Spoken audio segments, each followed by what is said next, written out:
সামনে সামনে 10-12 লাখ টাকার মাছ বিক্রি হয়, বড় বড় মাছ। নবান্ন উপলক্ষে আমার জ্ঞান হওয়া সত্ত্বেও আমি দেখতেছি যে এখানে মেলা লাগে আসতেছে। প্রতি বছরই প্রথম অগ্রহণের দিন এখানে এই মাছের মেলাটা লাগে। তো নবান্ন উপলক্ষে আমরা মাছ কেনাকাটা করি।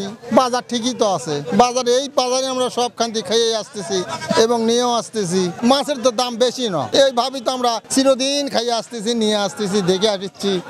আজ 10-12 বছর ধরা এই বাজারটা লাগিচ্ছে। প্রতি বছরই 10-12 বছর লাগছে। প্রতি বছর নবান্ন উৎসবের উপলক্ষে মেলা লাগে, প্রচুর মাছের আয়োজন হয় এবং দর্শকের আয়োজন হয় এবং দামও আমরা মানে আয়ত্তের মধ্যেই পাই। এই মাছের মেলাটা আমাদের বছরে একবার করে লাগে, তাতে আমরা মাছ কিনে খুব সাশ্রয় পাই, মাছের দামও কম পাই। বড় বড় মাছ পাওয়া যায়, 5 কেজি 7 কেজি 8 কেজি এখনো মাছ পাওয়া যায়। অনেক দূর দূর থেকে লোক আসে, সাইড থেকে লোক আসে, সেখানে মাছ কিনে নেয় তারা। 15-20 বছর যাবত আমরা এই জায়গা দেওরা বাজার মাছ বেচতেছি।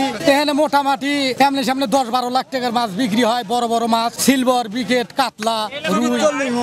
মনে করেন যে ভালো একটু ব্যবসায়িক এখানে মনে করেন যে কামাই করে, গরিব মানুষ খাওয়া দাওয়া মনে করেন যে পেট বাঁচায়। এখানকার ব্যবসাটা খুব ভালো চলে।